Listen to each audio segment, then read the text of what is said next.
Good afternoon to everybody who's joined us today. Namaste, Namaskaram, Salam Alaikum, all of our friends who joined us from around the world. Thank you for joining us for the first episode of Sportscast.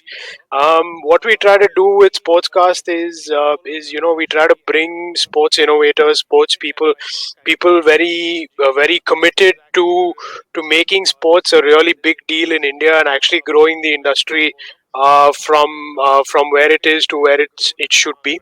So today I have a very interesting person with me. The founder rather, not even co-founder, founder of a wonderful, fantastic device called Freebowler. Believe me, something like Freebowler doesn't actually have a lot of tech in it, and by tech I mean technology.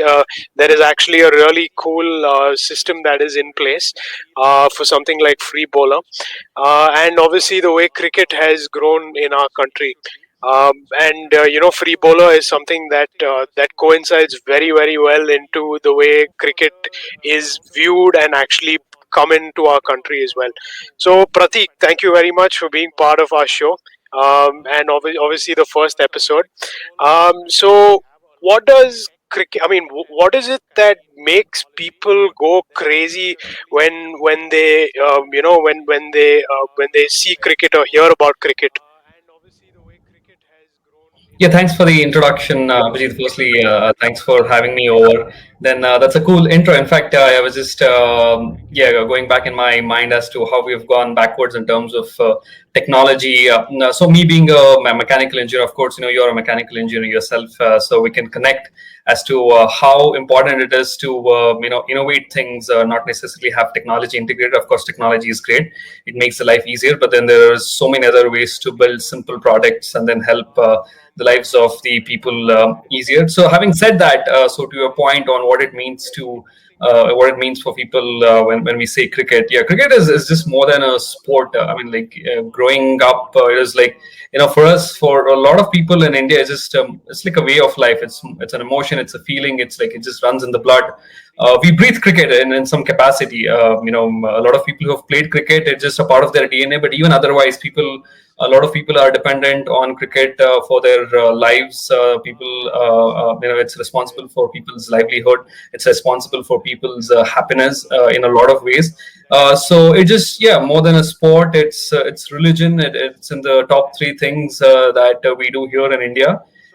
So I think, I mean, it's a great thing for a country like India, which is the world's second most populous country. We are the youngest country in 2021. We'll continue to be a young country. So with just the sheer population and youth energy we have, something like cricket just binds us all together. So that's how I see it. I just want to pick up on what you just said. Binding all of us together, right? So there's something that me and a lot of my friends, we talk about how Kapil Dev's 1983 World Cup. That's actually what set a cricket industry in place. And today you have, I think, the BCCI invests a lot of money into developing cricket academies, cricket facilities for more talent and things like that, right? So specifically, I think, like you also mentioned, cricket is more. It's a religion. It's an emotion. What apart from these things, what does cricket mean specifically to you? Yeah, that's a good question. Once again, I was just also once again going back in my mind to a piece of statement that was made by Mark Cuban, whom I look up to. Mark Cuban Right, is right. of course one of the most successful entrepreneurs, and then sports franchisee owner we all look up to as innovators and entrepreneurs and whatnot. So he did say that at some point in his life, like there's no other business in the world that is celebrated outside of sports. If you look at the successes of companies like Apple and Facebooks and like the Googles, and Teslas of the world, nobody celebrates their victories. But then when it comes to sports, it just like, it just brings people together, and then we celebrate the victory of a team.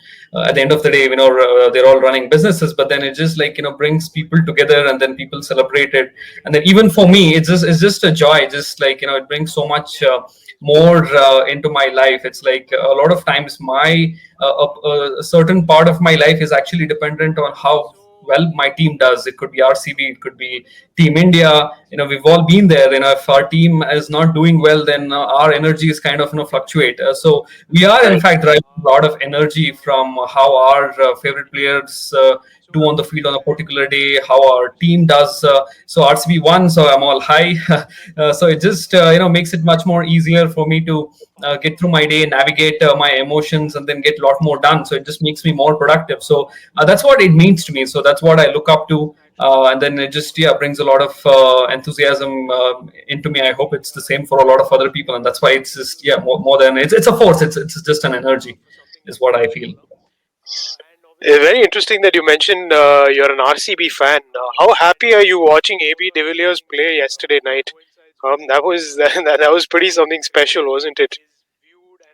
Yeah, absolutely. I mean, I caught up towards the last half. In fact, I was Right. not able to because of other engagements that I had. But then, yeah, I caught up on the highlights, and then the last few overs, I'm like, yeah, like AB de Villiers. We're just fortunate enough to have somebody like AB de Villiers. Is like, yeah, I Absolutely. mean, even for cricket, he's just more than a player. He's like, he brings so much into the game. Of course, we have had Sachin Tendulkar, we have had Virat Kohli, we've had a lot of players across the world, Brain Charles Lara, and like, everybody from different parts of like AB de Villiers just brings so much more into the game.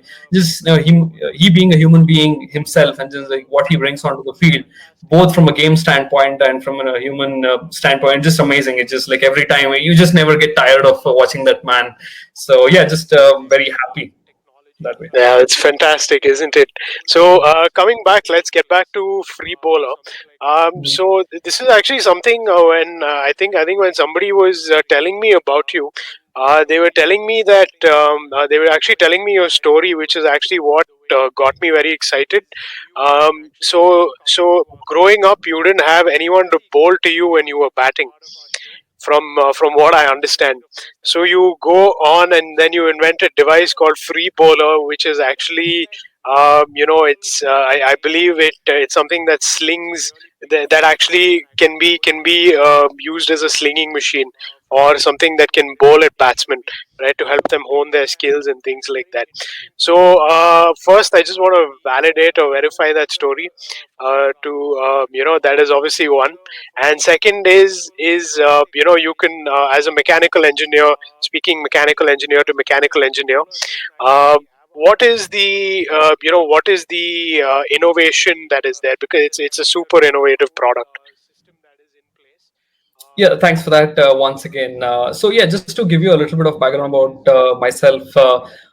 In fact, I finished my schooling up until class 10, till I was 15 years old. I did it in a small town off of Bangalore called Tumkur. I went to Bishop Sargent School, Right. which was a branch of, which is still a branch of Bishop Cotton. So Bangalore, of course, if you look at Karnataka, Bangalore is pretty much the only place. Of course, to an extent, Mysore has gotten there. But then if you look outside of Bangalore, other places like Tumkur, Dharwad, Davangere, or beat any other, top other towns, the infrastructure is just not quite there. So for me to have access to proper training aids or access to coaches was becoming so much more difficult. I did at some point believe that I was good enough to be playing the cricket at the highest level, but then of course I couldn't justify that with my parents. For them to be able to push them to a point where I could be pursuing that as a professional career, or being that as a passion. So I had to give up. I mean, at some point we've all been there, right? We had to make a choice between academics and sports. Back then IPL was still not a Right. thing, so there was nothing much for our parents to look up to except for what we presented to them. So I was always, there was always there on the back of my mind that I had to do something about it. I am so much attached to the game; it just runs in my blood. But I was not able to do more than that. So that was that. And then I went to the United States. Even there, the same kind of problem persisted. Cricket is still not a mainstream sport in the US, so I went to the United States to do my masters. So be it here in India or be in the United States, I kind of still had the same challenges with cricket training. Here in India, we play cricket day in and day out. We don't necessarily miss cricket, but in the United States, people are far apart. So I had to drive to a local practice facility, arrange for a club practice session, which was proving to be expensive at that time.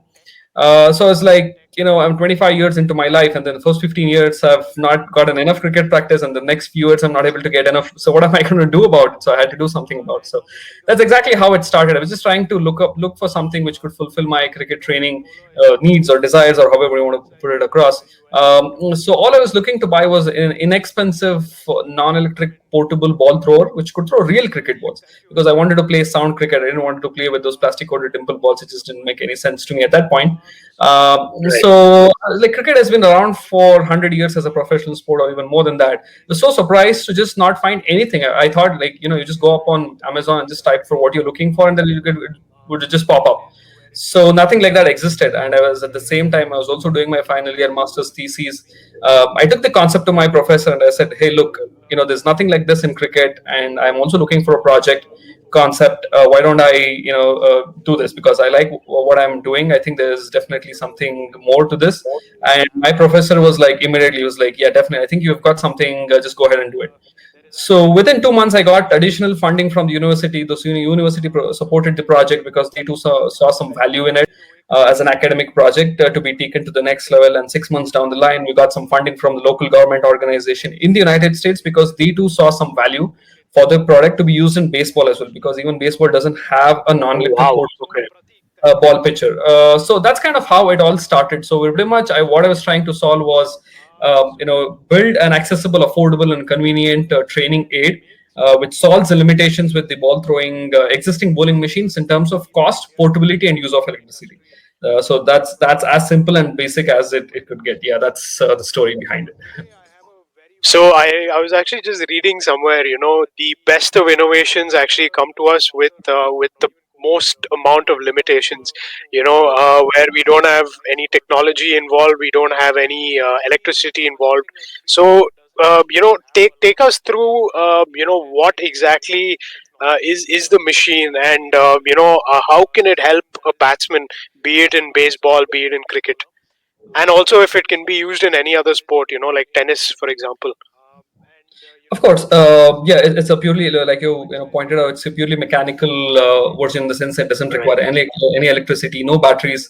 It's just built of pure mild steel components, sheet metal tubes. So the basic construction material or the mechanical equipment material that we find on the market is just built using the frame, and the build structure, if you look at it, is actually we have imitated it to be a bowler, like a human. Like, if you look at the release point, it's matched to a height of an average Indian cricketer who's 5'8", 5'9", and then the footprint of the machine is also as big or long as the stride of a cricket bowler. So we've tried to keep it as simple and basic, trying to mimic, because all I wanted to do personally was to get as close as possible to a realistic match scenario as possible, because that's one thing that was missing in other pitching machines or bowling machines.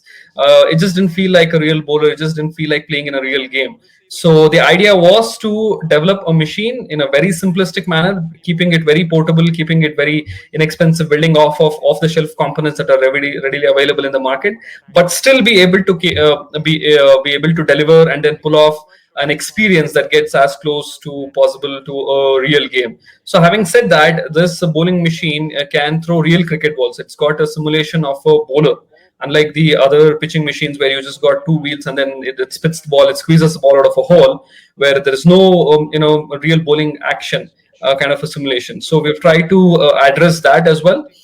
So it's just a human form of a piece of a metal equipment put together to be able to throw real cricket balls. So in much more simplistic ways, it's just a improvisation of it's just a catapult, it's just a trebuchet that we have improvised it to be used in cricket. If Yeah, that's how it works.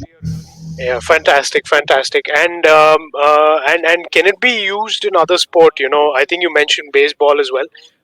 Do you think a product or a product or a device such as this can potentially have an application in, say, tennis, where there are devices which, like you said, spits the ball out, and people play their tennis strokes. I'm a former tennis player, so obviously I would ask those questions with a passion for cricket. So which other sports do you see something like free bowler being used?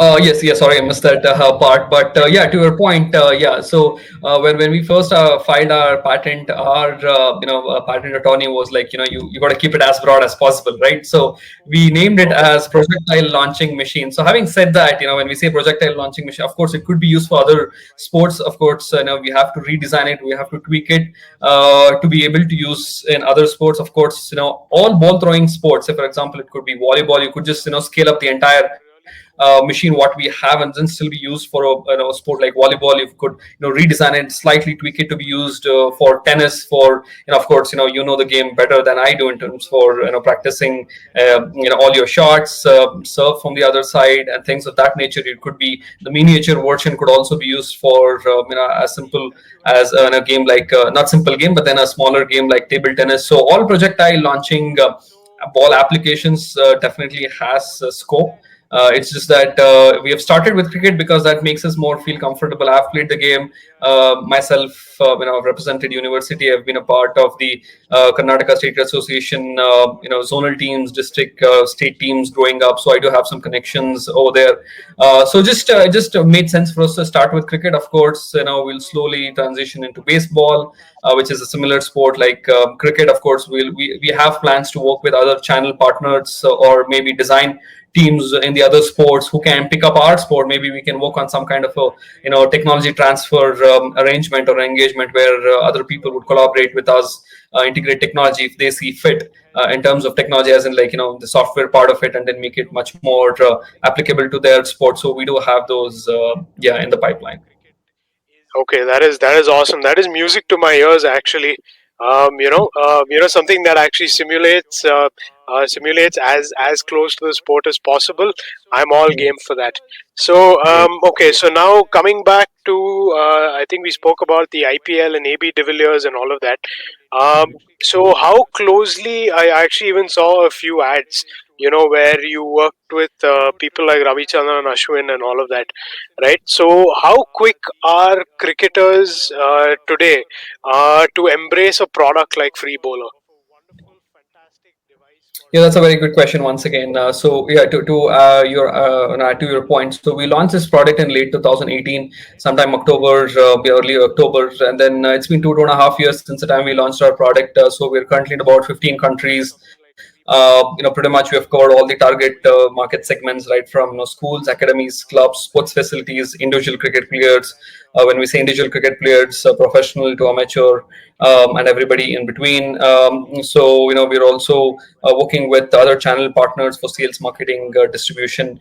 So having said that, the point I was trying to make here was that we've been in the space for a while. Of course, we've had opportunities to work with professional players, and then when it comes to adaptability or people being open to new ideas and innovation, of course cricketers are definitely looking for newer innovations. They want to try it, they want to experiment. And then Ravichandran Ashwin, he came along, and then we were able to fortunately able to strike a conversation with him through LinkedIn. And of course social media does a great job in kind of merging that space and then crunching it, making it easy for people to reach out and accessible, have meaningful conversations. So Ravichandran Ashwin, he being an engineer himself, and then we have Ravichandran Ashwin is of course known for innovation with his carom ball, and then a lot of other things he does on the field. So that caught his attention, like what we're trying to do, what we're trying to achieve. So he was like quickly able to see through what we were in the early days, and then he was like, I'll try and help you all guys out as with as much as I can. So that's how we onboarded him. Is our brand ambassador. We've been working with him for the last 2.5 years as well. So it's been great. He's helped us get into places like Kings 11 Punjab, IPL franchisee teams, the Tamil Nadu Ranji teams, and the other teams. They were practicing with Tamil Nadu teams. So we've worked with a few Ranji teams and other IPL franchisees as well. So at the highest level, to be very honest with you, when it comes to adoption of new technology, They want to see a series of case studies or use case scenarios, and then how much of a product like this has been used, and then they want data, because for the most part it's not actually the players who are making those Right. decisions. The Right. coaching system, you want to convince the coaches before it's been introduced to a player, because during the time of IPL, the times are so sensitive in the sense that they don't want to affect the mindset of a player at all, not even by a small percentage. So you introduce a new product, and then they play and miss, and then they don't get used to this new product, and then it starts playing on their mind. So they don't even want a small piece of element of doubt to be created in players' mind. That's how coaches look at players, and that's how players are safeguarded when it comes to IPL.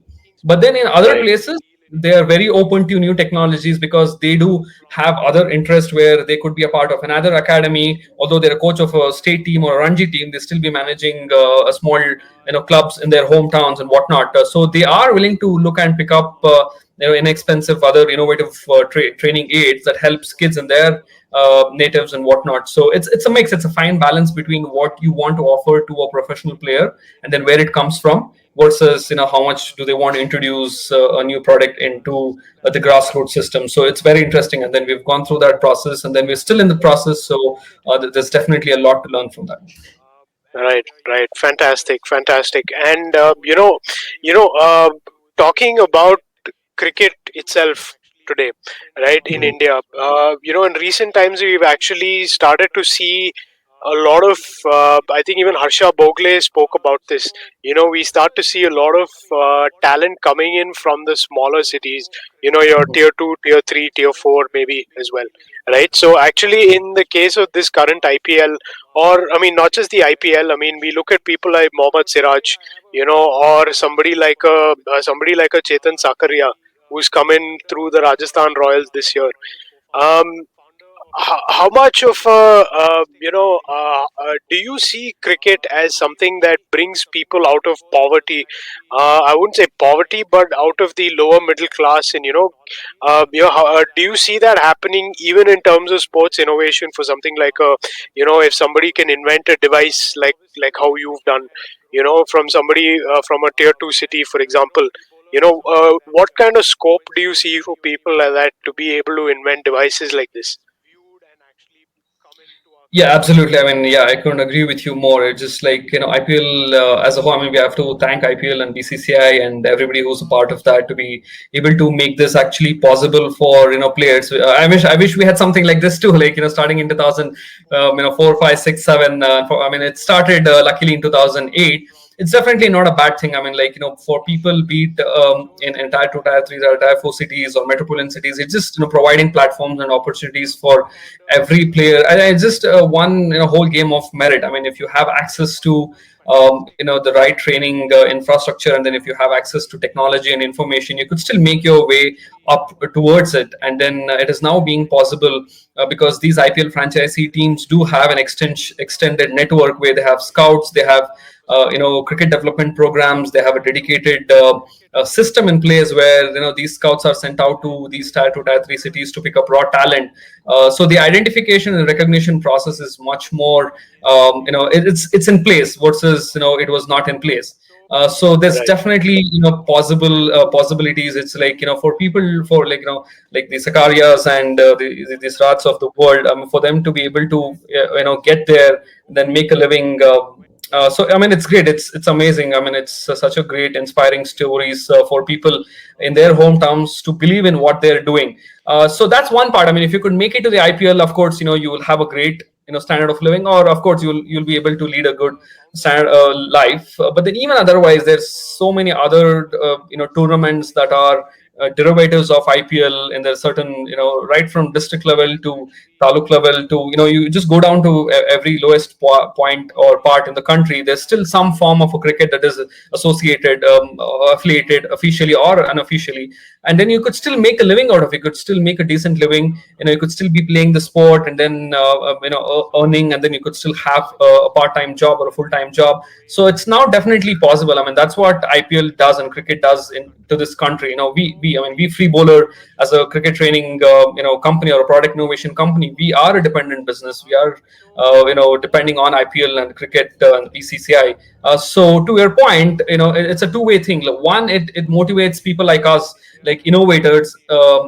In even tier 2 tier 3 cities, because somebody in tier 2 tier city 3 city has the same access, same amount of information access as I do, because everybody has their cell phones, smartphones, thanks to Reliance Jio for that as well, who are again big part of the IPL, who are funding the operations and things of that nature. So they're making information more accessible to people. So people in those cities look up to what's happening at the IPL level, and then they are motivated to innovate something. That's for engineers and innovators. And then you look at players, and then they're also looking at the same picture, but then they're cricketers in their capacities. So it still works both ways. I mean, it's still a win-win scenario. We're still in the very early days. This has to at least go on for another 5-10 years. Next decade, we'll see a lot more. What innovation that we're proud to have invented something, but then this will be like a norm. Like we'll be normalizing such small innovations, which will be localized, which people develop it for themselves, so that they can make their cricket training infrastructure better locally, and then which could also have global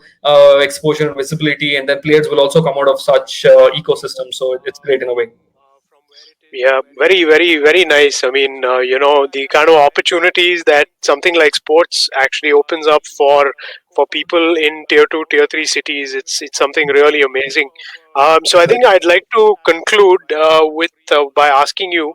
There are very few of us who have actually had the opportunity or continue to have the opportunity to work in sports, right? Like you and like me, who actually have worked with football teams, cricket teams. Um, what is it that you, or rather, it's more of an advice that you would give to, say college students or 18, 19, 20 year olds who are actually looking to build careers in sports? Because now we have colleges that are actually offering sports management and sports innovation as subjects. So, what is the one or two things that you would probably tell a youngster who's trying to build a career in sport? Yeah, absolutely. You made a very valid point. I mean, like the number of universities and colleges offering sports management as a professional degree and then a mainstream degree is amazing. That's great for the country like ours. And then people like us, I wish I could have taken sports management as well. But then, yeah, I'm not complaining. It's all great. It'd still be one and the same. But then, yeah, to your point, the kids should definitely take advantage of this. I don't think I mean, it's of course it's going to get better, but then the timing of is so perfect that people have to take initiative. So two pieces of advice I'd have is that make use of LinkedIn. I mean, there's absolutely no better place than social media platform. Not just LinkedIn. People could find opportunities. They just have to follow their heart. They just have to put in work off the field. I mean, in the sense that be diligent about what they're doing, go after the right set of people, introduce themselves. So they have to be willing to do some free work, as in, like, you have to build reputation, you have to build some track record and history for somebody to take a look at and make that hiring decision, or be a part of RCB setup in some capacity and whatnot. So it's really important for these kids. I mean, including myself, I'm a kid too. I'm 29, so I still have to put in the same amount of work. The same applies for even 18-year-old, 19-year-old, or 29-year-old. You just have to take advantage of the current social media, the life, the society, or the technological world we are living in. Start reaching out to people. It does work, and just yeah, be willing to do more free work, and then put some wins on your board, build a portfolio, and then, yeah, I mean, then that's all. I mean, everybody will take off from there. Right. So, youngsters, you've heard it from the horse's mouth. This gentleman with me, beside me on this call, has been working in cricket since 2018, and he's built such a cool product. So, Pratik, actually, we've been getting a few questions from a few people who actually been watching this. So, the first question I have is, according to you, what is the most influential innovation in cricket? That's it. That's a very interesting question, Yeah, that's a very interesting question. So I do especially look with at DRS and all the controversy that's going on right. with DRS. You never know. Yeah, I mean, yeah. So that's a very open-ended, I mean, a very broad question as well. So I do Yeah. follow trends in Western parts as to what's going on. Of course, with there are multiple ways you can look at it. Esports and fantasy, even esports is in place in different parts of the world. So I'm a little disappointed that cricket doesn't have a dedicated esports in place. as in like that is backed by the IPLs and the the BCCIs or the ICCs, because you have the NFL and the MLB, backing their own sport. It's a part of their ecosystem where the fan Sure. extension strategy on things of that nature. So to your point, the coolest innovation we have had in cricket so far, I mean, it's just like the T20 format itself. It's just the nature of the format is such that it just like appeals to everybody. But other sports, you look at MLB, you look at NFL. Of course, there are other derivatives of sports, soccer and whatnot. But then MLB has not innovated. But then we cricketers have innovated and then introduced the T20 format. So I think there's a lot of scope for innovation in the sport, the derivative of T20 sports, making it more appealing to younger audience, and then redesigning, repackaging it in a format that like speaks to the lower attention volumes of the people. So T20 has done a great job. I think innovating on top of T20, extension of fan engagement strategies is a very something that I'm very inclined towards. And then the cricket is doing a good job so far, and then I hope they'll do a good job. Right, great. So there we have it. Thank you so much, Pratik. Thank you so much for being part of our Sportscast, the first episode. For those of you who want to reach out to Pratik for either, just to even have a chat about sports or just have a chat about sports innovation, can actually go ahead, leave your comments, and if we find appropriate, we will make the necessary connect. So thank you everybody for being part of the Sportscast. Thank you for tuning in, and as always, thanks a lot, Pratik. It's been great. It's been great having you, and we will keep looking forward to see what Free Bowler has in the coming years, coming months, and also hopefully for it to be used in more sports as well. Yeah, thanks a lot. Appreciate it, Abhijit. Yeah, thanks for the opportunity. It was great. Yeah, I mean, it was a great beginning. I mean, I've loved the kind of questions, and then the way you've transitioned everything to this. It's amazing. Yeah, it just felt nice to be Yeah, able to share thoughts. And then yeah, thanks yeah, again. great. Thanks a lot, guys. Thank you everybody for joining in.